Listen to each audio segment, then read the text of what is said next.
시간이 되었으므로 2022년 10월 24일 월요일 아침 예배를 시작하겠습니다. 다 같이 사도신경으로 우리의 신앙을 고백하겠습니다.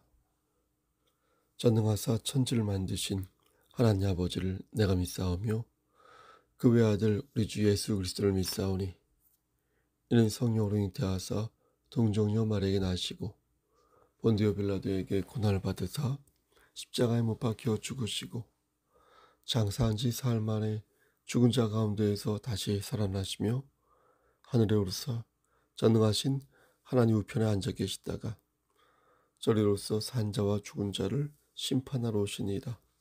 성령을 믿사오며 거룩한 공예와 성도가 서로 교통하는 것과 죄를 사여 주시는 것과 몸이 다시 사는 것과 영원히 사는 것을 믿사옵나이다. 아멘. 거룩하시고 자비로우신 하나님 아버지, 하나님의 크신 사랑을 진심으로 감사드립니다. 어제 우리가 주일을 보내고 오늘 이렇게 새롭게 월요일을 맞이할 수 있도록 허락하여 주시는 애 감사합니다. 하나님, 우리가 힘들고 지칠 때에 하나님의 말씀을 붙잡고 다시 일어설 수 있도록 하시고 우리의 삶을 하나님께 전폭적으로 의지함으로 말미암아 하나님의 크신 뜻을 일구어가는 우리 모두가 될 수 있도록 도와주시옵소서. 마음이 냉담한 우리의 지체들에게 찾아가 주셔서 그들이 다시 하나님을 향한 첫사랑을 회복할 수 있도록 하시고 사람을 바라보거나 의지하지 아니하고 오직 하나님만을 바라보며 의지함으로 인하여 천국 백성으로 나고자 되지 아니하도록 끝까지 인도하여 주시옵소서. 우리의 자녀들을 위해 기도합니다. 하나님, 영육의 강건함을 허락하시사 저들이 인격적으로 하나님 만날 수 있도록 하시고 그리하여서 예비된 복들을 다 받아 누릴 수 있도록 은총 내려 주시옵소서. 우리 성훈이에게 함께 하시사 그의 오장육부를 건강하게 만들어 주시옵소서. 그의 머리에 늘 함께 하셔서 여호와 하나님을 경외하는 아들 될 수 있도록 도와주시옵소서. 하나님, 우리 형제와 자매들을 위해 기도합니다. 하나님 말씀 안에서 독수리 날갯짓을 할 수 있도록 하시고 옳고 그름을 판별할 때에 먼저 하나님의 영광을 먼저 생각할 수 있도록 도와주시옵소서. 우리 박은자 성도님 함께 하시고 인도하시사 복의 복을 더하여 주시고 하나님께서 늘 함께 하여 주시옵소서. 모든 말씀 예수 그리스도인 받들어 감사하며 기도드렸사옵나이다. 아멘.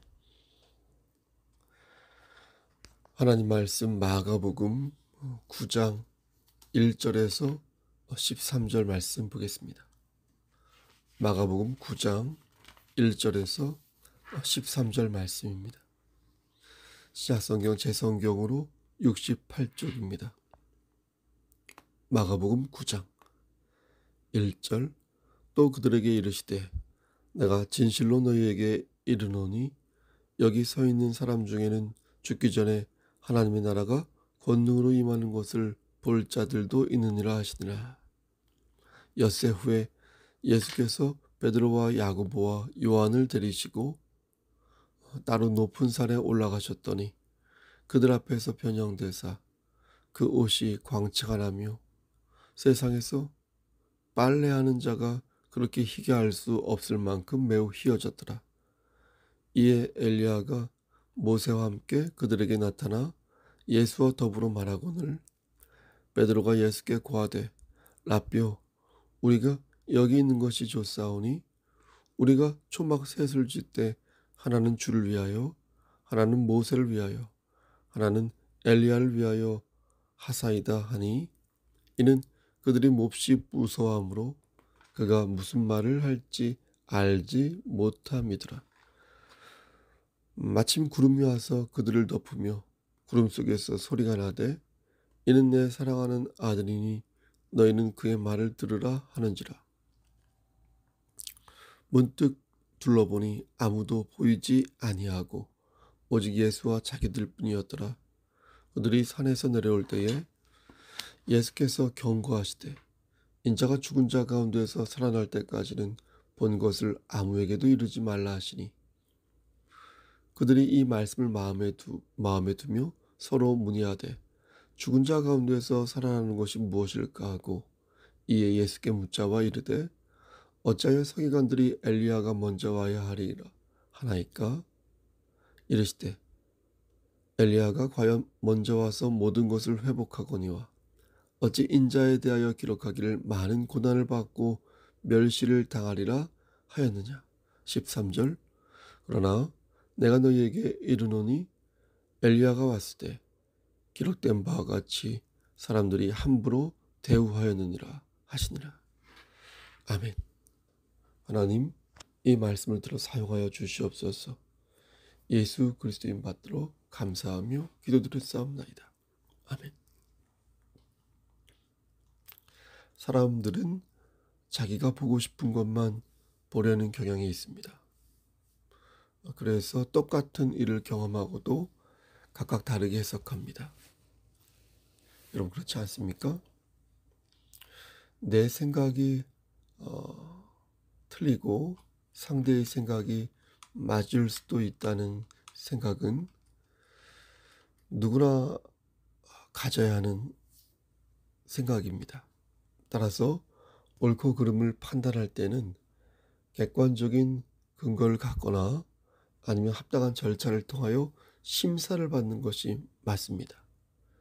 그래서 내가 원하는 것만을 찾기보다 실체적 진실과 공정으로서의 정의라고 할 수 있을까요? 그런 것들을 찾아가는 것이 맞습니다. 나만의 이익을 위해 사실을 왜곡하거나 상대방을 모욕하는 것은 그리스도인의 올바른 모습이 아닌 것입니다. 오늘 본문도 이와 비슷한 맥락을 보여줍니다. 제자들은 성경 말씀을 자기 입장에서 이해했습니다. 그들은 어렸을 때부터 성경을 배워왔고 그래서 그것이 무슨 의미인지 잘 알고 있었습니다. 그럼에도 불구하고 제자들은 성경을 제대로 이해하지 못했습니다. 왜 그런 것일까요? 그 이유는 앞에서 말씀드린 것처럼 자기가 듣고 싶어하는 것들만을 들으려고 했기 때문입니다. 이런 사람들은 하나님의 말씀을 들을 때 가슴으로 듣지 않습니다.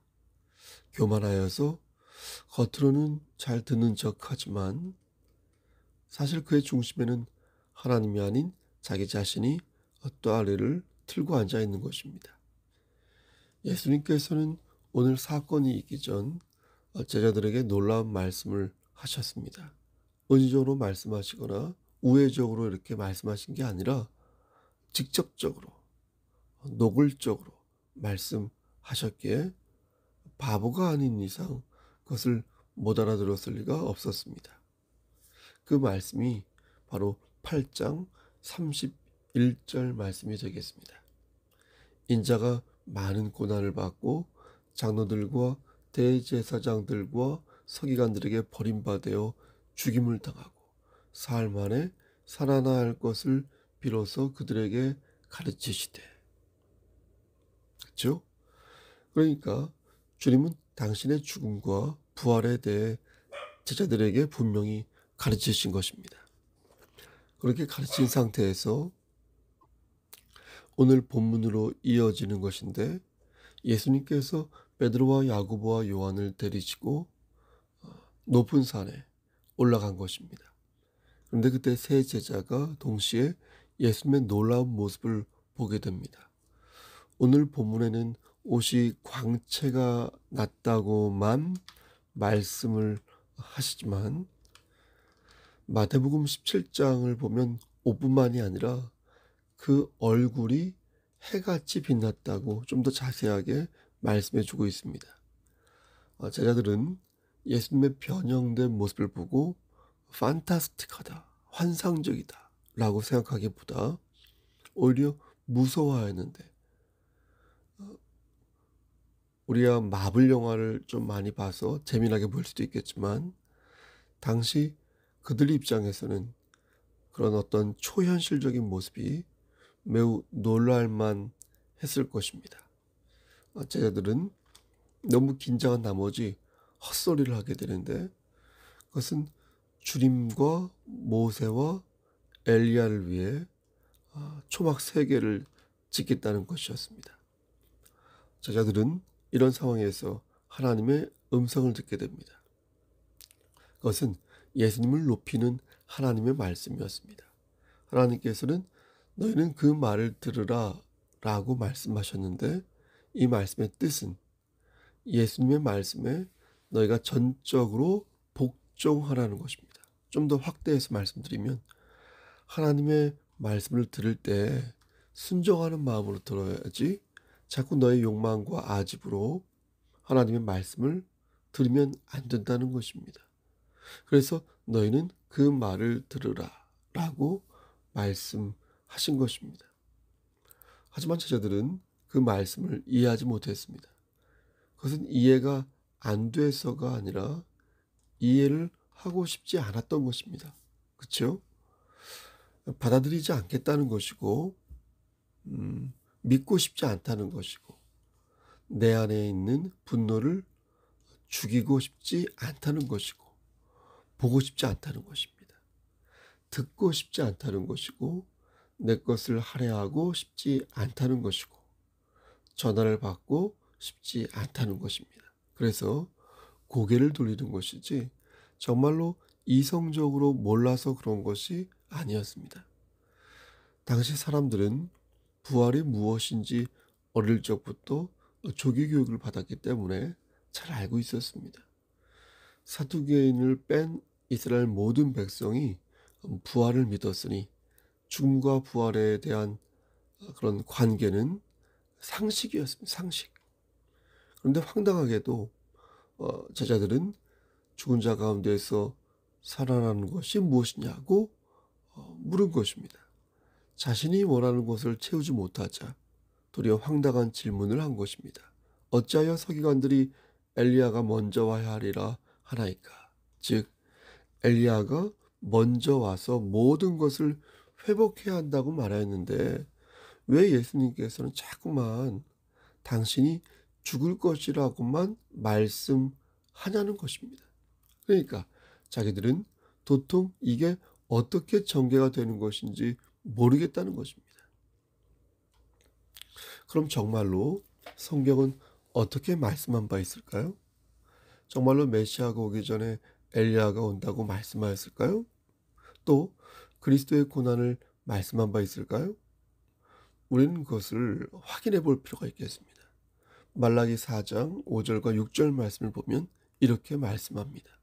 보라, 여호와의 크고 두려운 날이 이르기 전에 내가 선지자 엘리야를 너희에게 보내리니 그가 아버지의 마음을 자녀에게로 돌이키게 하고 자녀들의 마음을 그들의 아버지에게로 돌이키게 하리라.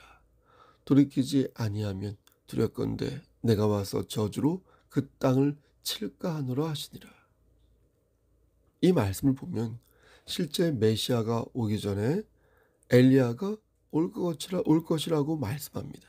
여기서 엘리야는 우리가 알고 있는 그 엘리야가 다시 온다는 게 아니라 엘리야 같은 역할을 하는 인물이 이 땅에 온다는 것입니다. 네? 여러분 그가 누구겠습니까?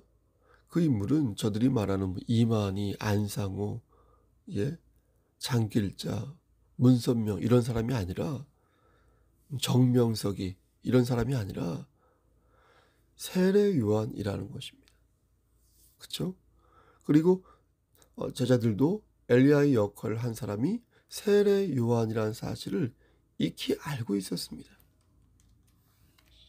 그런데 제자들은 거기까지는 알겠는데 다음을 이해할 수가 없다고 말한 것입니다. 그게 바로 예수님의 고난이었던 것입니다. 왜 그리스도가 죽음을 당해야 하고 왜 그리스도가 핍박을 받아야 하고 왜 높으신 그리스도가 헌신하고 섬겨야 하는 것인지 도통 이해를 못하겠다는 것입니다. 자기들은 이걸 도무지 이해할 수 없고 받아들일 수도 없으니 왜 그런 것인지 예수님 당신이 자신들에게 설명해 달라는 것입니다. 여러분, 왜 그런 것일까요? 왜 주님은 고난을 받아야 하고 왜 주님은 죽으셔야만 했을까요? 주님께서는 그 이유를 명쾌하게 말씀해 주셨는데 그게 바로 12절 말씀이 되겠습니다. 이르시되 엘리야가 먼저 와서 모든 것을 회복하거니와 어찌 인자에 대하여 기록하기를 많은 고난을 받고 멸시를 당하리라 하였느냐. 여러분, 그 이유를 뭐라고 말씀하십니까? 그것은 그렇게 기록되어 있으니까 그렇게 하시겠다는 겁니다. 지금 너희는 너희가 보고 싶은 것만을 보려 해서 하나님의 말씀까지도 왜곡하려 하는데 당신은 그러지 않겠다는 것입니다.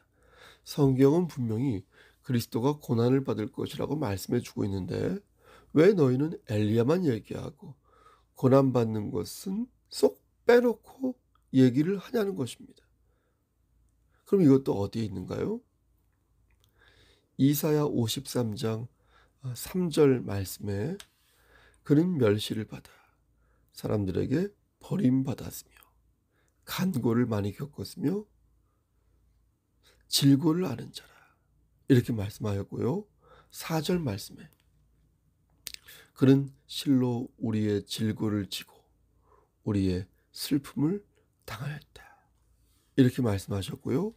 5절 말씀에 그가 찔림은 우리의 허물 때문이요 그가 상함은 우리의 죄악 때문이라. 그가 징계를 받음으로 우리는 평화를 누리고 그가 채찍에 맞음으로 우리는 나음을 받았도다 라고 말씀하였는데 왜 너희는 그걸 말하지 않느냐는 것입니다. 사실 이 사실을 모르는 사람은 아무도 없었습니다. 제자들은 엘리야가 온다는 것을 알고 있었고 그리스도가 고난을 받는다는 것도 알고 있었습니다. 그럼에도 불구하고 제자들은 진실 앞에서 눈을 감은 것입니다. 그것이 아무리 하나님의 뜻이라 해도 내 뜻이 아니기에 받아들이지 않았던 것입니다. 내가 원하는 것만 하나님의 뜻이고 내가 바라는 것만 하나님의 섭리라고 말해야 직성이 풀리는 그런 굳은 마음을 그들은 가지고 있었던 것입니다. 여러분, 의도적으로 말씀을 거부하고 싶을 때가 있습니다. 말씀만 시작되면 의도적으로 귀를 닫는 사람을 저는 본 적이 있습니다. 그는 처음부터 그랬던 것이 아니었습니다. 처음에는 말씀에 순종하였고 곧잘 열심히 하였던 사람이었습니다. 그러다가 눈을 감고 귀를 닫는 것을 보았습니다. 피곤해서 졸 수는 있습니다. 몸이 아파서 고개를 숙일 수 있습니다. 하지만 의도적으로 귀를 닫는 경우는 다르다는 것입니다. 의도적으로 마음의 문을 닫는 것은 다르다는 것입니다. 자신의 성에 차지 않으면 자신의 계획대로 진행되지 않으면 모조리 닫아버리는 그런 사람을 하나님은 어떻게 생각하실까요? 더 이상 헌신하지 않는 그런 사람을 하나님께서는 어떻게 바라보실까요? 여러분, 우리는 하나님의 말씀을 붙잡아야 합니다. 붙잡고 싶은 것만 붙잡는 것이 아니라 붙잡고 싶지 않은 하나님의 말씀도 붙잡아야 합니다. 제자들은 믿고 싶지 않았습니다. 그렇게 예수님을 보내고 싶지 않았습니다. 그들은 헛된 욕망과 순전한 믿음을 구별하지 못하였고 그들은 진심으로 예수 그리스도를 닮으려고 노력하지 않았습니다. 그들은 하나님의 영광을 생각하기보다 자신들의 권위와 이익을 먼저 생각했습니다. 여러분, 우리는 어떻습니까? 혹시 나의 유익과 아집을 위해 하나님의 영광을 가리고 있지는 않습니까? 손해보지 않기 위해 하나님을 속이며 분쟁과 반목을 일삼고 있지는 않습니까? 우리는 그리스도인으로서 예수 그리스도를 마음에 품은 사람들입니다. 마귀의 자녀는 마귀를 마음에 품고 하나님의 자녀들은 하나님을 마음에 품습니다. 교만한 마음으로 상대의 마음을 짓밟고 무자비한 권위로 상대의 인권을 유린하는 사람은 결코 하나님의 자녀가 보여야 할 모습이 아닌 것이요. 그리고 하나님의 자녀가 아닌 것입니다. 연약하여 쓰러질 때도 있을 것입니다. 보고 싶은 것만 보고 싶어서 내가 지고 가야 할 십자가를 잊을 때도 있을 것입니다. 우린 그때마다 오늘 이 본문을 떠올려야겠습니다. 고난과 멸시를 외면하지 않으시고 기꺼이 하나님의 말씀에 순종한 우리 주 예수 그리스도의 모습을 기억해야겠습니다. 너희는 나를 따르라. 그래서 사람을 낳는 어부가 되라고 말씀하신 주님의 말씀을 마음에 새기면서 오늘도 견고하고 반듯한 신앙생활 하시기를 우리를 죄에서 구속하여 주신 주 예수 그리스도인 받들어 간절히 축원합니다. 아멘. 이제는 우리를 죄에서 구속하여 주신 우리 구주 예수 그리스도의 은혜와 아버지 하나님의 만극하신 그 사랑하심과 성령 하나님의 교통하시고 인도하시는 모든 역사하심이 하나님 말씀 안에서 진실로 하나님을 기쁘시게 하며 반듯하게 견고하게 신앙생활하며 나아가기를 소원하는 여기 모인 성도와 그들의 가정과 이 재단과 이 나라 위에 하나님의 사랑하심이 세세토록 함께 계실지어다. 아멘. 예배를 마쳤습니다. 여러분 새로운 한 주가 시작되었습니다. 날씨가 좀 추워진 것 같습니다. 쌀쌀해진 것 같습니다. 여러분 건강 유의하시고요. 무슨 일 있으면 연락 주시고요. 그리고 성도와 성도끼리 다툼을 벌여서 마음에 근심이 있을 때에 그때 하나님 앞에 먼저 무릎을 꿇고 양자간의 문제를 해결하여 하나님께 영광을 돌리는 우리 성도들이 됐으면 좋겠습니다. 우리 고건사님, 김필수 고건사님, 그리고 우리 전순주 집사님 몇몇 지체들 위해서 함께 기도하여 주시면 감사하겠습니다. 여러분 오늘도 힘찬 하루 되십시오. 샬롬.